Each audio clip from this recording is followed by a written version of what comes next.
আমি অরুণ কুমার চ্যাটার্জি সঙ্গীতায়নের পক্ষ থেকে পাঠ করে শোনাচ্ছি আঞ্চলিক ভাষায় দেবব্রত সিংয়ের লেখা তেজ।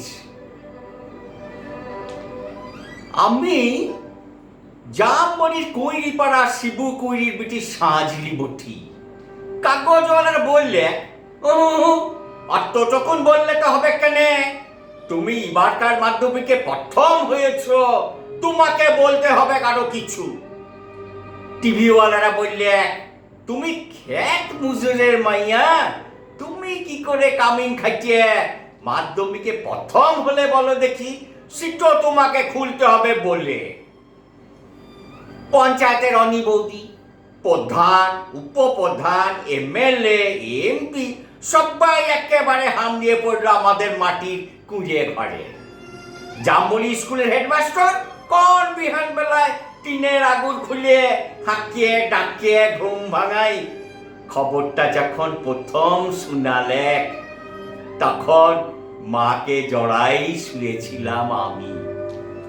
কুড়া ঘরের ঘুটঘুটা অন্ধকারে হেডমাস্টারকে দেখে মায়ের পাড়া আমিও চোখ কচালে হাঁ হয়ে ভালেছিলাম। কি স্বপন দেখছি নাকি, কি স্বপন দেখছি? সাহেব বললেন না না না না, একটু স্বপন লয়, স্বপন লয়, সত্যি বটে। কথাটা শুনে কাঁদে ভাসাইছিলাম আমরা মা বেটি। আজ বাপ বেঁচে থাকলে আমি মানুষটাকে দেখাইতে পারতাম বহুত কিছু। আমার বুকের ভিতরে যে তেজাল সানজাবাতিটা জ্বালে দিয়েছিল মানুষটা, সেই বাতিটা আজকে কেমন আমাদের কুড়ে ঘরটাকে আলো করিয়েছে, সেটা দেখাইতে পারত। আপনারা বলছেন বটে, কথাটা শুনতে কিন্তু খুবই ভালো। তোমাদের মতন মেয়েরা যদি উঠে আসে তাহলে ভারতবর্ষ উঠে আসে, কিন্তু উঠে আসার রাস্তাটা এখনো তৈয়ার হয় নাই। খাড়া পাহাড়ে উঠা যে কি জিনিস, বহুত দম লাগে, বহুত তেজ লাগে। আমি জামবনির কৈরিপাড়া শিবু কৈরির বেটি সাঁঝলি, যখন থেকে হুঁশ হয়েছে তখন থেকে শুনে আসছি বৃত্তি না মাটি। ঠাকুমা বলতো পরের ঘরে হিসাব ঠেকবে, তার আবার লেখাপড়া। গায়ের বাবুরা বলতো তুই কৈরিপাড়ার বেটি ছেলা, তোর কামিন খাটা ছাড়া গতি কি? বাপ বলতো দেখ সাঁঝলি, মন খারাপ করলি তো হারিয়ে গেলি। শুন, যে যা বলছে সব বলতে দে, এসব এক কথা কানে সিমাইলে আরেক কানে বাইর করিয়ে দিবি। তখন আমাদের বাবু পাড়ার কুচিলদে গড়ার ঘরে কামিন খাটত মা। ক্ষয় রোগের তারসে মায়ের গতরটা ভাঙে নাই এতটা। মাঝে মধ্যে জ্বর আসতো বটে, জ্বর এলে মা চুপচাপ এগনাতে তালাই পথে শুয়ে থাকতো। মনে আছে, সে ছিল এক জারকলের সকাল, রোদ উঠেছিল ঝলমলানি, ঝিঙা ফুল রোদ। আমি সে রোদে পিঠ দিয়ে গা দোলাই করছিলাম ইতিহাস, ক্লাস 7-এর সামন্ত রাজাদের ইতিহাস। দেখোনা গিন্নি লোক পাঠাইছিল বার কত। মায়ের জ্বর সে তারা শুনতে নাই চায়। আমাদের দিদি বড়ি তখনও বাঁচছে, কুলতলা বসে ছেঁড়া কম্বল মুড়ি দিয়ে বিড়ি ফুটছিল বুড়ি। শেষ তক বুড়ি সেদিন পড়া থেকে উঠাই মায়ের কাজটুকুন করতে পাঠাইছিল বাবু ঘরে। পুরোনো ফটক ঘেরা উঠান, অত বড় দরদালান, অত বড় বারান্দা, সব ঝাঁট পাট দিয়ে সাপ সূত্র করে আসছিলাম চলে। দেওয়ারা গিন্নি নাই ছাড়লে এক গাটা এঁটো কাটা জুটা বাসন আমার সামনে এনে ধরে দিলে, বললাম তোমাদের জুটা বাসন আমি ধুতে লাগব। বাবু গিন্নি সে কি রাগ, কি বললি তুই? যত বড় মুখ নয় তত বড় কথা। জানিস তোর মা, তোর মায়ের মা তার মায়ের মা, সবাই এতকাল আমাদের জুটা বাসন ধুয়ে গুজরা গেল, আর তুই বললি জুটা বাসন ধুতে লাগবি? বললাম হ, তোমাদের জুটা বাসন আমি ধুতে লাগবো, তোমরা লোক দেখে লাওগে, আমি চললাম। কথাটা বলে গট গট কইয়ে বাবু গিন্নির মুখের সামনে আমি বেড়াই চলে আইছিলাম।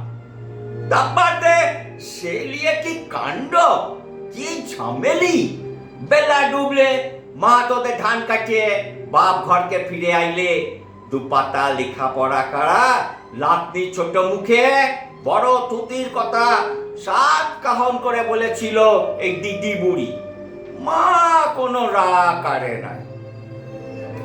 অঘন মাসে সন্ধ্যাবেলায় একনাতে আগুন জ্বালে গা হাত পা সেকছিল মা। এক মাথা ঝাঁকড়া কালো চুল, ঝাঁকানো বাপের পিটানো পাথরের মুখটা ঝলকে উঠেছিল আগুনের আঁচে। বাপের অমন চেহারা আমি কোনোদিন দেখি নাই। বাপ সেদিন মার দিদি বুড়ির সামনে আমাকে কাছে ডাকে, মাথায় হাত বুলাই গম গমা গলায় বলেছিল, যা করেছিস বেশ করেছিস। শোন, তোর মা, তোর মায়ের মা, তার মায়ের মা সবাই করিয়েছে কামিনগিরি, বাবু ঘরে গতর খাটাই খাইয়েছে। তাতে হয়েছেটা কি, তাতে হয়েছেটা কি? এই কথাটা মনে রাখবি সাজলি। তুই কিন্তু কামিন হওয়ার লাগে জন্মাস নাই। যত বড় লাটসা হোক না কেন, কারু কাছে মাথা নোয়াই লিজের ট্যাক্স বিকাবি নাই। এই ট্যাক্স টুকুর লাগে লেখাপড়া শিখাচ্ছি তোকে, না হলে আমাদের মতো হাবাতা মানুষের ঘরে আর আছেটা কি বল? আর আছেটা কি?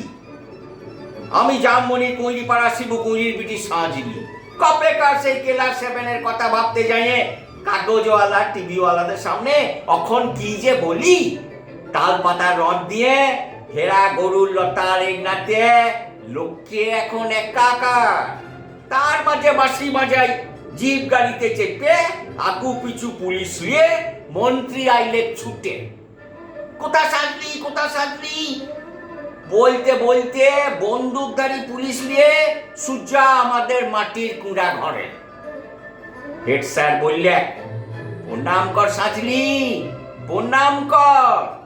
মন্ত্রী তখন পিঠ চাপড়ে বললে, তুমি কামিন খাটে মাধ্যমিকে প্রথম হয়েছ, তাই তোমাকে দেখতে আইলাম। সত্যি বড় গরিব অবস্থা বটে। তোমাদের মতো গরিব ঘরের মেয়েরা যাতে উঠে আসে, তার লাগেই তো আমাদের পার্টি, তার লাগেই তো আমাদের সরকার। এই লও 10,000 টাকার চেকটা এখন লও।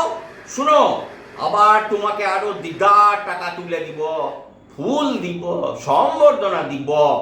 এই টিভির লোক, কাগজের লোক, কারা কারা আছেন এদিকে আসেন। তখনই ছোট বড় কত রকমের সব ঝলকে উঠল ক্যামেরা, ঝলকে উঠল মন্ত্রীর মুখ। না না না না, মন্ত্রী নয়, মন্ত্রী নয়। তার বদলে আমি দেখলাম ঝলকে উঠল আমার বাপের মুখ, গনগানা আগুনের পাড়া আগুন, মানুষের মুখ।